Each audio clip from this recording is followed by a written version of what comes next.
fearful. I'm afraid to get hurt. I'm afraid to get my hopes up. I'm afraid to try again. I'm afraid to go through the disappointment. I'm afraid of what other people say if I don't look good and it doesn't work out well. I'm afraid to fail. That's pessimism. That's skepticism.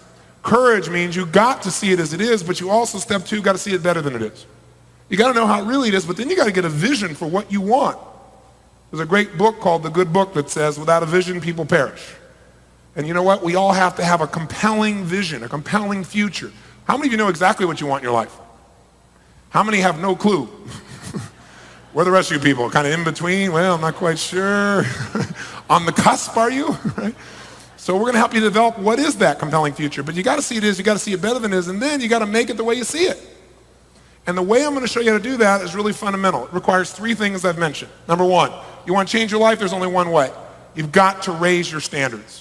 And I know that sounds unbelievably stupid and simplistic, but it is the only way in which a person's life changes. What does it mean to change your standards? It means you have to take the shoulds in your life and make them musts. Because as long as it's a should, you'll do it when it's convenient, and convenience does not create consistency. And if you're good at anything, you're consistent. If you've got a great relationship, it's not because once in a while you show up and are passionate and loving. It's consistency that makes a relationship work. It's consistency that will give you financial independence, not being good for a while with your investments or being good for a while in your earnings. It's consistency. And the only way to get that is to have a standard, a must. And people, all of us in this room right now, have exactly what we must have. You say, no, Tony, I'm struggling. I don't have what I must have. Trust me, I must have a better relationship than this. I must have more money than this. I must have less weight on my body than I got right now. Trust me, it's a must. No. Not yet. Unless you're in the process, unless you really are making progress, the answer is no, it's still a should. And so what we got to do is get it to a must. And when it's a must, everything in life changes. Michael Jordan, great example. And one of the things that's neat about Michael is if you ask Michael, you know, what is it that separates you from everybody else? What's made you the best that exists? He's very humble, really warm, and he's, thanks for the comment. And I say, you know, is it talent? Is it ability? Is it God-given gifts? I mean, what is it? And Michael will tell you, he said, Tony, no one has a higher demand on themselves than I have on me. He said, I don't compete with other people. I compete with what my best could possibly be. Because if I competed with other people, then I'm only going to push myself so hard. His standard is really simple. He modeled it from a man named Dr. J. Dr. J in his day was probably the best player of the league. And he had a simple philosophy. Dr. J, somebody came to him when he was in his mid-30s, and they said to him, Dr. J, how come you're so darn good? How come you're so lucky to have all these skills? And Dr. J was a very cool guy. He never got upset. But he also got a little heated, and he said, let me tell you why I'm this way. Because every day since I was 7 years old, I've demanded more from myself than anyone else could possibly expect.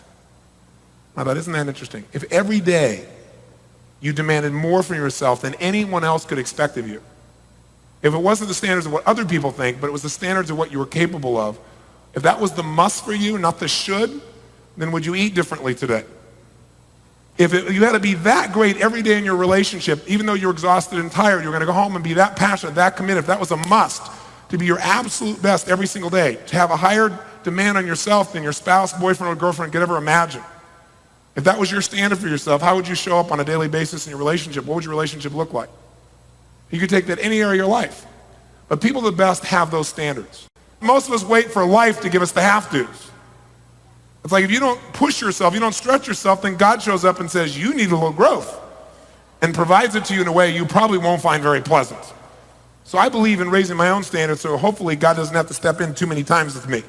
Right? Maybe God just gives me the opportunity and I can make some intelligent choices. Second thing that all people do who get what they really want, who expand and have a quality of life, is they change their limiting beliefs. Because the only thing keeping you from getting what you really want really is the belief that you can't have it, even though you say you think you can. The unconscious belief. The belief inside of you that says, oh yeah, I can do this. And this voice inside says, who are you kidding? We're going to give you a few skills on how to get your beliefs aligned. Have you ever been in a place where you were so focused, it was like you and the task at hand, and there was nothing else in the world but what you were committed to? Bombs could be going off, you wouldn't know about it. How many of you have ever been in that place? I call it a genius state. How many have been there? Say I. Okay, that's the state you're going to get yourself into. Absolute certainty. The bottom line is, what you're thinking about in this moment is controlled by your beliefs and your values, the way you've been raised, right? But many of you never chose those consciously. You just kind of pick this stuff along the way, and it affects your life.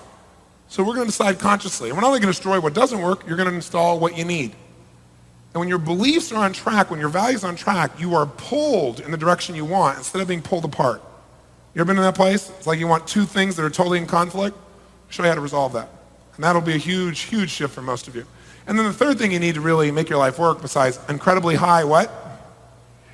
Uh-oh, we're in deep trouble already, I can see. Really high what? That's right, you gotta raise your standard, whatever it is. It's gotta be the next level of standards for you. You can't get to the next level of your life with the same level of thinking, with the same level of standards as you have right now in this moment. So I could give you a million skills, give you all the ability, you get pumped out of your mind, leave here, and unless it's a must for you, you'll go back to doing the same stuff. You know, you have like a nice month or two of like riding high on the float to the seminar, but I'm seeing permanent, lasting change. The only way you do that is get enough leverage on yourself that change is a must. And once you change it, it's so reinforcing, you stick with it. Not because you're so disciplined, but because it's so rewarding. Then the third thing you gotta have is the right strategy. Because it's one thing to have a high standard, like you go, I'm gonna go out and change the world. That's my must. And then your voice inside goes, who are you kidding? And you got a problem. But let's say you got the standard and the belief. And let's say your goal is to see a sunset, and your strategy is start running east, looking for a sunset. I don't care how much you believe, you got a problem. You gotta have the right strategies. Strategies for overcoming fear, strategies for taking action, strategies for attraction, causing attraction to happen to another person towards you and vice versa. Strategies for feeling love, strategies for making decisions, strategies for creating rapport, things that work. Why do they work? Why is it a strategy? It's proven. Because people of all directions, backgrounds, genders, all can do the same result. It's a strategy when anyone can do it, as long as they do it that way. It's like a recipe. Once you know it, you create the same result as often as you want.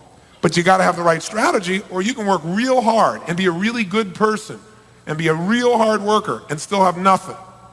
And most people have this in lots of areas of their life. Their financial life is an obvious example. 95% of this population ends up dead broke or dead by age 65. Why? They don't have the right strategy, and they have low standards and they don't believe. But some of them even have those two, but they don't have the strategy. So we're gonna work on all three of those elements. Does that make sense? Let me offer you a possibility. We know you've learned from the past and not done it. Why? Why is because all this information came at you. But as I said to you, information doesn't change your life. We live in the information age, supposedly. There's too much information. You can't possibly absorb it to you. Where's it coming from? Everywhere, right? Right? It's coming from CD-ROMs and pretty soon DVDs for many of you, and it's on the internet. We are drowning information and we're starving for wisdom.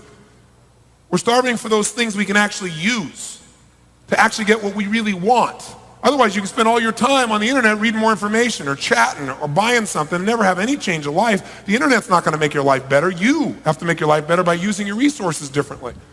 But here's the deal. We're not in the information age, we're in the entertainment age.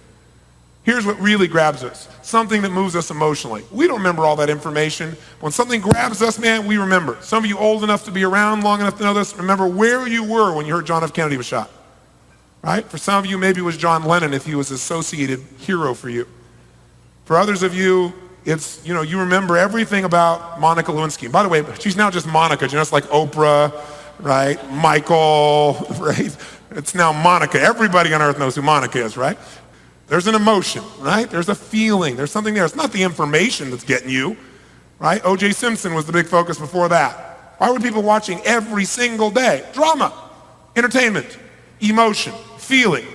So the only reason people pay attention though when we get something is you add feeling to it. So here's my goal with you. I don't want this to be a class. We're gonna try something different. We're gonna go into 21st century learning.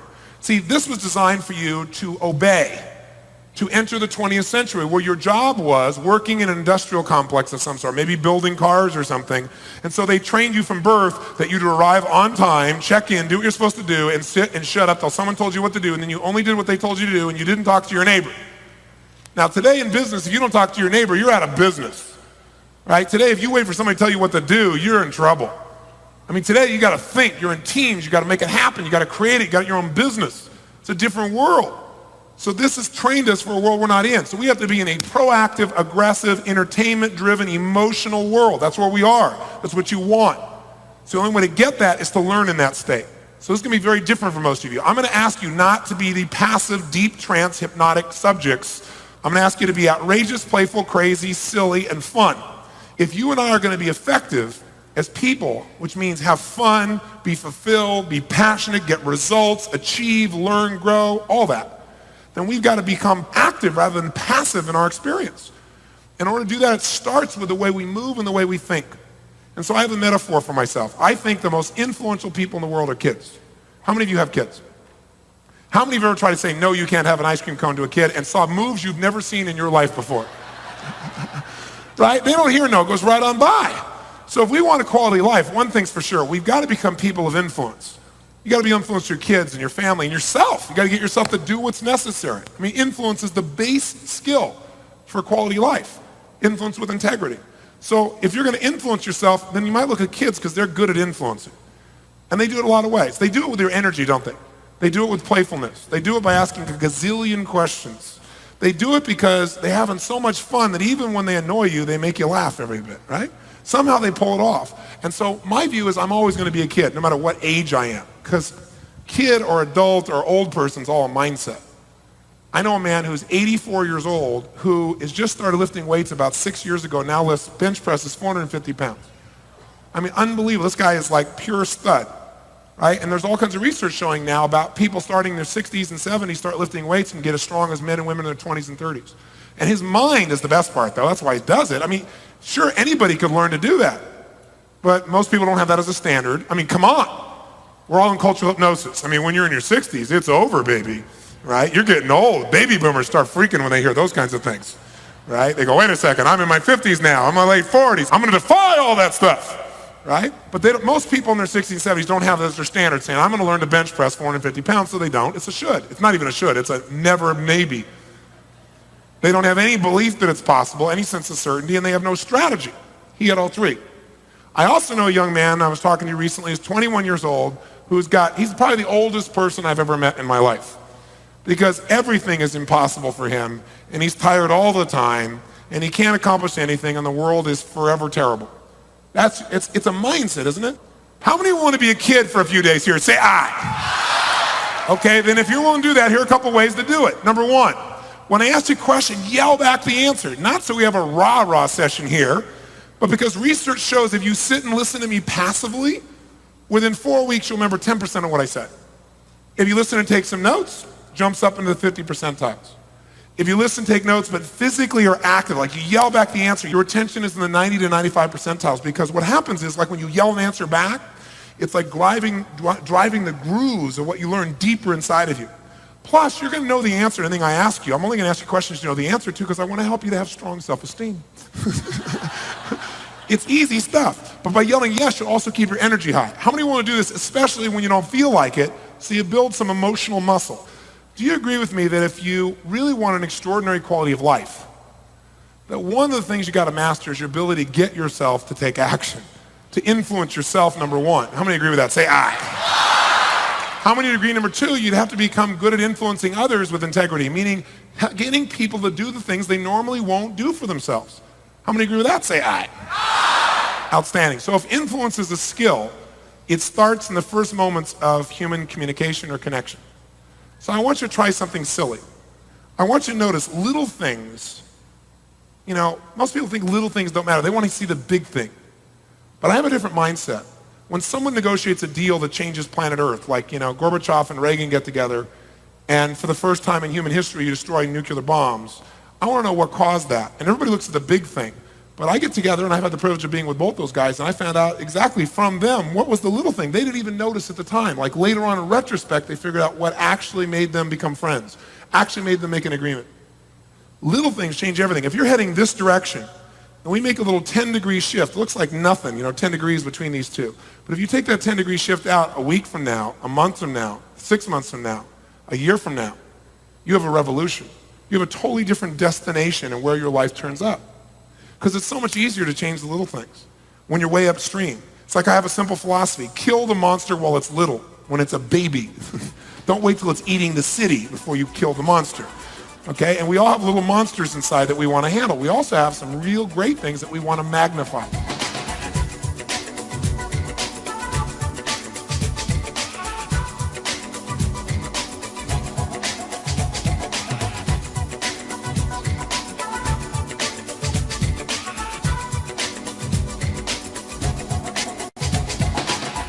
One of the things that changes your life is when you think you've hit your highest standard, what makes life never the same again is when you literally decide that there is a higher standard for you.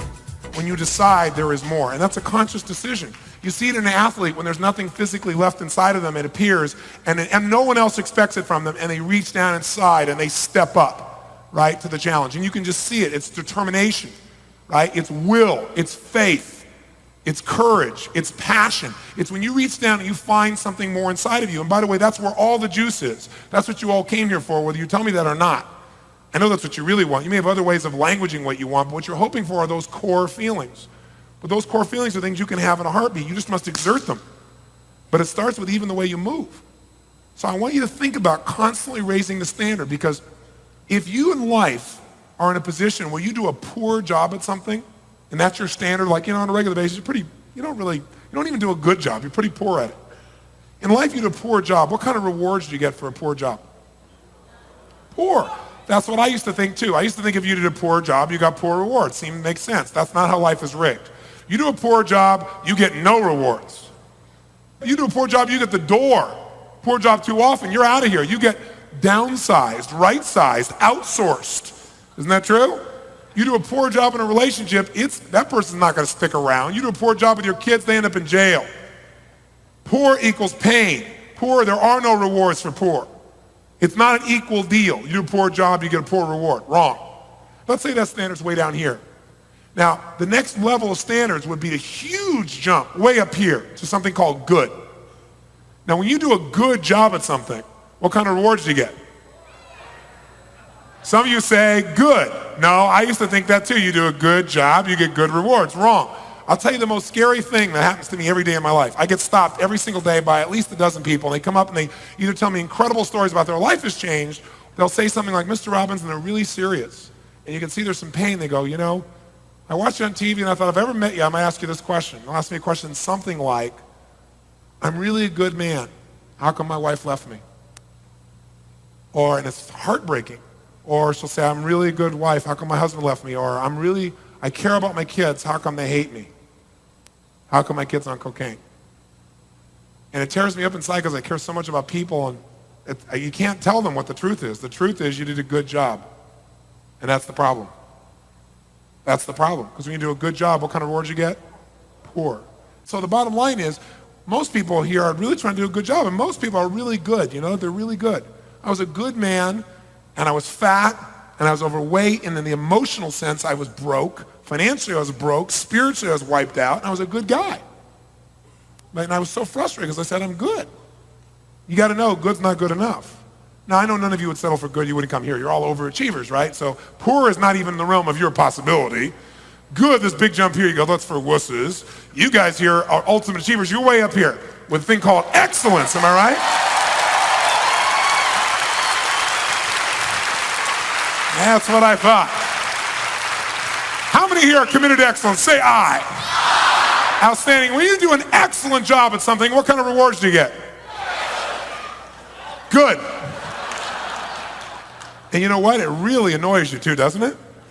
Because most people go, wait a second, you ever done this? You ever achieved a goal, man? You went for it, you achieved it, man, you made it happen, and then you went, is this all there is? How many been in that place? And it's kind of like a depressing moment, isn't it? Because you worked so hard for it, you achieved the goal, and you're still not happy. That's because you were really excellent.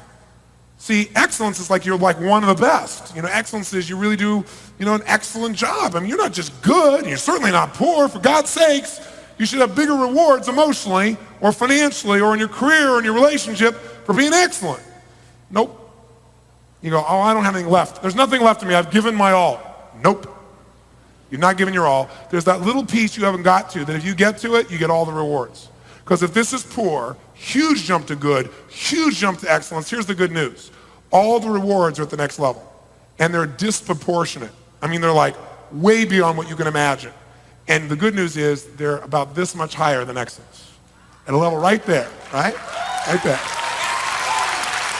And that level, hallelujah. feels like a sermon at this point, right?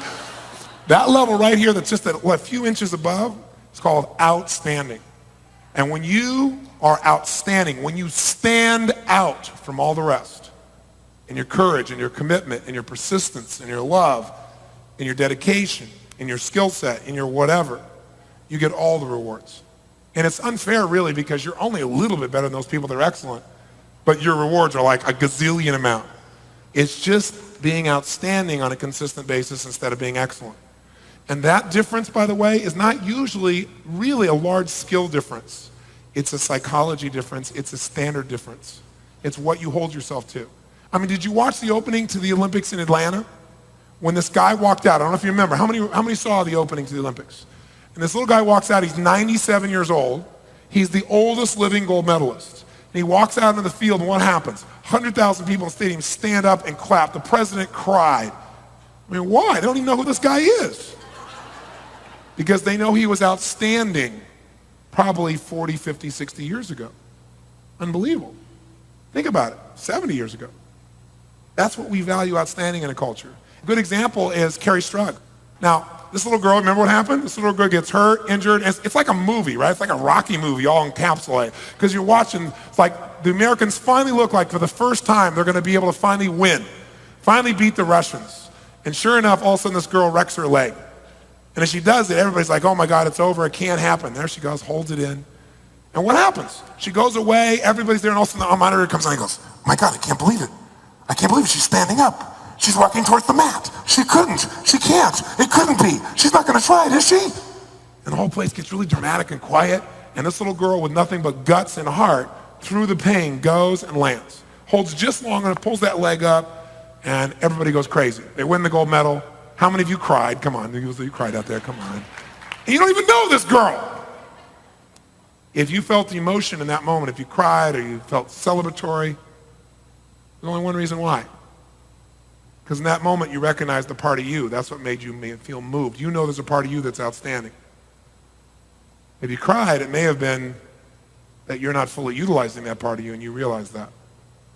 Felt celebratory, maybe you just for a moment remember what it would feel like if you engaged that part of you. But that only happens by a decision, because it wasn't skill that made her win, it was heart. And that's something you have total control of. If you'll push yourself beyond anything you thought was available, and like lifting a weight, like, I mean, how do you build a bicep? How do you do it? What do you got to do? You got to demand. You got to put a huge demand on it consistently, don't you? You have to take a weight. You can exercise it. If you don't exercise it, it atrophies. But to grow a muscle, like really build it, you got to take on something that's much harder, much more uncomfortable, not what you planned for, not what's comfortable for you. And if you make yourself do it even though it's uncomfortable, and you do it again and again, you get growth, because as you make a demand, the muscle expands. So it is true with a muscle called passion. The more you demand of it, the more it'll expand. But if you just do what you're already comfortable with, you'll leave here kind of pumped up, feeling good, and you'll say, wasn't that a cool seminar? But your life won't be changed. You'll have had a great weekend that'll last a month or so. That's not why I came by. I really want to see you give yourself the gift of raising the standard. By the way, if I'm going to do 10 curls, which one of those 10 gives me, which one of those 10 do I want to do the least? Probably. Which one? Number 10. Which one gives you all the growth? Number 11. Good people do 10 when 10 is what's asked of them. Excellent people usually 10 and a little half. Outstanding people always do more than's expected of them, because they're not doing it for someone else. They're doing it for what they know they're capable of. It's when you feel like you don't have an ounce left and you make yourself do it when all of your life has changed. So imagine you've come to the mental, emotional, and spiritual gym. I'm not here to tell you what to believe religiously in any way. I have no conversation for you there. I am respectful of whatever you believe. Whatever you believe, I'd say practice it. But spirituality is not just religion. It's the way you live your life. So if you entered the mental, emotional, physical, and spiritual gym, then what you'd be here to do is to push yourself harder than ever before, because if you go in that gym and just kind of hang out, you're going to get exactly what you put into this gym. Now, I won't ask you to do anything. I don't put myself there first. So I will be an example of what's possible in my own way, but you want to be your way. But I'll show you the standard of what can be done here, because I know that if you'll join me in this little part of the journey, you're going to experience more of yourself, because it's just a law of you. It's not me. It's the law of physiology, the law of the mind and the emotion. Does this conversation make any sense? Now, let me tell you a mistake most people make in life. They live by a philosophy of someday. Someday I will be able to feel the way I want to feel when I meet a certain person, when I achieve a certain income, when I finally get that position in my business, when I finally turn things around, when I'm finally physically fit. Someday when. And that someday never shows up, because then you meet the person and go, yeah, but did I really make the right choice? That really empowers the relationship, right? Or you make the money and then people worry they're going to lose it. Or they achieve the job and then they worry someone else is going to get that position. So someday never comes. So one of the things you've got to do is learn to train your nervous system to feel good. How many find that when you feel good, you're not just happy, but you actually perform better, and you also are better in the way you treat other people as well? How many find that to be true? Say, aye. Then I want us to train ourselves like a muscle to feel good, to drill that into our nervous system, because feeling good is a physiology. It's a way of moving. It's a way of breathing, because the way you feel is totally related to the way that you move. Emotion, ladies and gentlemen, is created by motion, right? Emotion is created by motion. The more you move, the more you're going to feel. And people have very limited emotion and have very limited motion in their face and their body, and they're kind of holding everything back. So what you want to do is loosen up and be a little crazy. So one way to do that is not to wait to have the good feelings you want. Because, see, you think when something happens, then you're going to feel good. But who's going to make you feel good when that thing happens? You are. You go, well, when I finally make that money, then I'll feel good. Oh, yeah? How do you know? Well, because I'll decide to feel good at that point. Ha ha. Why not decide now, feel good while you're on the way to doing that? Do both. Why wait, right? Or, another, it's like,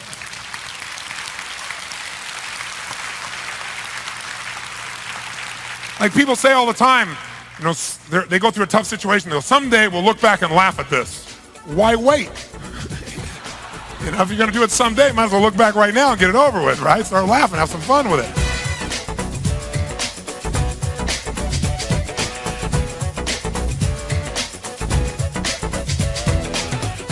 Most of us do not have the privilege of an environment that is surrounded with only outstanding people. And if you were to ask me, Tony, before you tell me anything else, what would be the most important tool to influencing the quality of my life forever above all else? My first hands-down answer was the ability to manage your state, the state of your mind and body during tough times. The capacity to do that is the number one skill that will basically determine your destiny. Because the state you are in will determine your decisions about what to believe and what to feel and what to do. And what you do will create the results of your life known as your destiny, at least the one on earth. So the bottom line is, state is everything. So we're going to learn how to master that. But if I had to give you the number two, it's who you surround yourself with. Who you associate to is who you will become. Because it's so easy to surround ourselves with people who have a lower standard than we have. And the problem with that is, sooner or later, if you're around people and you care about them, you don't want to be judging them, so you lower your standard for them. You can't help but lower the standard for you too when it's somebody you care about. It happens. It's the old adage, you lie down with dogs, you come up with fleas. It sounds terrible, but it's really accurate. I was speaking for the Marines recently, and I'm talking to them, and it was an interesting thing. I went out to Camp Pendleton. There's only 2 places the Marines train. And I got to be with this huge group, a couple thousand of these guys, as well as all of them brand new recruits who just made it through boot camp, and another group of guys that had been on a 9-day wilderness retreat where they don't let them eat for 4 days and they starve them and everything else, but they didn't want them to miss my talk. So they brought them out in full gear with their black and green paint across their faces, their M40s, right, all standing there at attention while I spoke for 4 hours. But I was talking to them about standards because the Marines have helped all of those men and women to raise their standards, and they have a different quality of life within the context of being a Marine. Now, whether that's the quality of life you want is a whole other thing, but that's what they have. They have a higher physical standard, that's for sure. Mental standard, discipline standard than they ever had in their lives before. And a lot of that had to do with being in that environment. I talked to them about how they have to take that environment wherever they go and have a higher standard than the Marines have. They have to have a higher standard when they leave the Marines. And I was talking later on to one of the generals there, and he was talking to me, and he's saying, Tony, what you said was so on the mark. These men have developed pride in themselves because they've made themselves do things that they normally wouldn't have done. But he said, it's definitely been influenced by this environment. And many of them, when they leave this environment, this will have been the peak of their life in terms of how proud they were of themselves and what they accomplished in their life. Many of them will never do. They'll never translate this standard to their daily life when they leave here. And he said, why do you think that is? Do you think it's because people don't care, or people are basically lazy, or you have to supervise people, or, he went through all these things. And I said, no. I said, I really think it's that most people's lives are a direct reflection of the expectations of their peer group. What does that mean? Well, your peer group, first of all, is anybody around you that you respect and you give them emotional power, meaning what they think or what they feel affects you. They're your friend, you want them to like you.